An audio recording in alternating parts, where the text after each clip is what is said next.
While somehow tens of millions of Americans have been swindled out of 100% of their liberties by being forced to shelter in place, the psychopaths who are orchestrating this plandemic are walking around, going from their houses to the studios with the cameramen, all the sound people, all the videographers, and somehow they're able to make these little public service announcements like this one.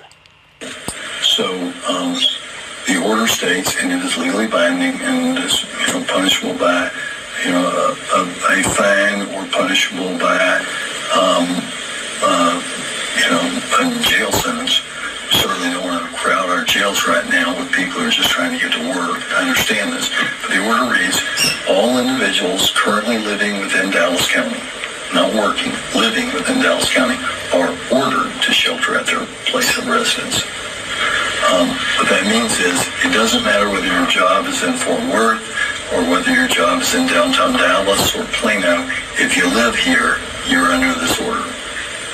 Okay, any other questions before we wrap up? If you live here, you're under house arrest. This is happening in Texas. It happened in California, New York, Florida, my state of Oklahoma. People are being forced to shelter in place, imprisoned in their own house. Ask yourselves what the founding fathers would say if they saw us just quivering in the corner and millions of us being shoved around by a couple thousand people and their law enforcers. It's unconscionable. Are we really going to accept this as our new normal? Listen to Andrew Cuomo. If this doesn't make your blood boil, nothing will. If this doesn't resuscitate us and breathe the spirit of some kind of freedom and liberty and resistance in us, nothing will. These provisions will be enforced. These are not helpful hints. This is not if you really want to be a great citizen. These are legal provisions. They will be enforced. And what is a law? A law is nothing more and nothing less than the opinion of politicians like this guy, mafia members, backed by the threat of force. They're threatening you. If you come out of your house, if you open your business, you will be punished with a fine, or we're going to throw your ass into a cage. That's America today? That's really what we're going to accept as our destiny? This is really the land of the free, home of the brave? They've shut everything down and brought us to our knees with just an edict? In the name of keeping us safe from an invisible bug? And we just have to take their word for it that it's as deadly as they say it is? And if we go by their own numbers, it's not even close to being as deadly as the regular influenza virus, but they don't shut things down for that? Already this year, over 30,000 people have died from the influenza virus. How many from COVID-19? Couple hundred? 300 maybe? Let's give them 500. We don't shut down for the 30,000, but we do shut down for the 500. This is the new normal because a new pandemic is going to come around next year. And we're going to be shut down then too. We're going to allow these psychopaths, these narcissistic banker puppets to rule our lives. Is this what we've really become? Is this that light and that shining beacon on a hill for all the world to see? There will be a civil fine and mandatory closure for any business that is not in compliance. Again. But Andrew, I'm losing my business. If I stay closed for 2 more days, I got to close forever. Our lives and our livelihoods are on the line. And we can't pull our heads out of our asses to band together in solidarity, in unity, for the sake of liberty and freedom. They put it all on the line in the American Revolution, every bit of it. It's not the majority who will prevail, but the irate and tireless minority who are keen on setting brush fires of freedom in the minds of men. Where's that? Where's that in us? Your actions can affect my health. That's where we are. Well, your actions are affecting our health. That's where we are. Guys, share this video with everybody you know. It's utterly ridiculous what is happening. Very few people in Washington's District of Criminals and all these governors and all these little sycophants that are running around thinking they have a higher claim over our lives and property than us, to the point where they're making us close our businesses that we worked all our lives to build. No, I don't accept this as the new normal. I do not. So there is a social compact that we have. There is no social compact. And if there was, you know what it would look like? Nobody's got a right to make me do something I don't want to do if I'm not out there harming or threatening to harm somebody else. Nobody. It's called freedom. It's called liberty. It's called dangerous freedom. Because I don't want this peaceful, shuttered in a corner, shut in my house slavery. I don't want to wait for the government to give me the stimulus package, the quantitative easing, the social safety net, the Congress-approved check that's supposed to come to my door and make everything all better as they sink the American dollar and increase prices through hyperinflation with the help of their banker buddies over at the Federal Reserve. Government makes sure society is safe for everyone. What you do can affect my health. That's BS. Now, I just wanted you to listen to this very last thing. This pompous ass thinking he has a higher claim over your life and property than you. Thinking he can mandate and dictate and be a dictator. This is what's happening, guys. Tyrannical beings are trying to rule us. This is a dictatorship. They're dictating your actions. They're limiting, no, not limiting, removing your freedoms. This is personal advice. This is non-factual. So it's all gratuitous. You can take it, you can throw it in the pail. But we have to think this situation through.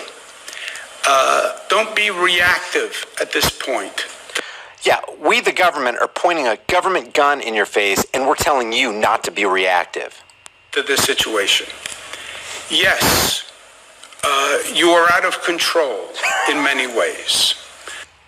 because you're taking control and you're threatening me and everybody else, all New Yorkers, all of America, with violence if we don't comply. You're out of control to this virus. You're out of work. Situations are changing. No, you are not out of control to this virus. You're not even out of control to what the government is making you do. Let me show you a picture of what's actually happening. This right here is a perfect illustration of why people are complying. Because it's all in our heads. We think in our heads that the politicians and their enforcers are more powerful than we are. But just like this horse, this 1,200, 1,500 pound powerful beast thinks he has to stay put because he's tied to a 50-cent, half-a-pound Walmart lawn chair, a plastic lawn chair.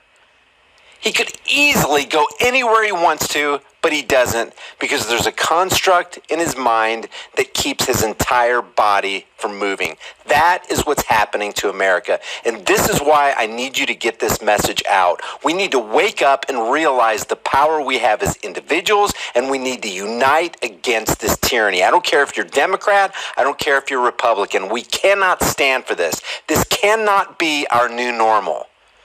We cannot live on our knees. If we don't have the spirit of, I'd rather die on my feet than live on my knees, then we are for sure dead. They're not in your control. You don't even know how long this is going to go on. This will only go on as long as we let it. This will only go on as long as we allow them to push us around. It's a very frightening feeling. And they want you to be frightened, because that's the second pillar of the powerful and effective Hegelian dialectic. Problem, reaction, solution. They created the problem, guys. The problem is not COVID-19. The problem is not an invisible virus. The problem is government making you do something against your will, without your consent, by the barrel of a government gun. That's the problem. Government is good at one thing. They break your legs, hand you a taxpayer-funded crutch, and say, see, if it wasn't for the government, you wouldn't be able to walk. And that's exactly what they're doing here. Hegelian dialectic problem. We're enforcing tyranny upon you without your will and against your consent. Number 2, fear-based reaction. Of course people are scared. They're about to lose everything because of this tyranny. Plank number 3 of the Hegelian dialectic, solution. They step in to provide the pre-planned solution. What is that? Economic stimulus. Socialism. They're forcing you and backing you into a catch-22 corner of taking their check. They're selling us down the river. And that check doesn't represent money. It represents chains. There are strings attached. It's debt. You're being strapped with notes of debt. This is the big helicopter drop, guys. They're dropping this stuff faster than they've ever dropped it. That is true. But you can also take back some control. It's easy for him to say he's the robber in the room with the gun, holding everybody in the room at gunpoint and telling them to relax as he's putting pressure on the trigger. Start to anticipate and plan what's going to go on. Plan for the negatives and plan for the positives. But let it be known, says Andrew Cuomo, I'm going to bring as many negatives against you as I possibly can. Oh, in the name of keeping you safe from an invisible bug. Necessity will always be pleaded for every assumption of authority. There are going to be negatives and there are going to be positives. There are real economic consequences. How do you handle the economic consequences? You're not alone. It's everyone in the United States. That's why you see this federal government acting quickly to get funding into the pockets of families who need it. But they're solidifying our enslavement. So I want to ask you one more time. Do you really accept this as the new normal? Has the spirit of America, the love for liberty, the land of the free, home of the brave, really rolled over this easily? Are we going to continue to accept the chains that they're throwing on us? Are we going to continue to accept the debt? Are we going to continue to be a land of frickin' pussies? Leave your thoughts in the comment section below. I'll see you guys in the next heavily censored shadow ban video.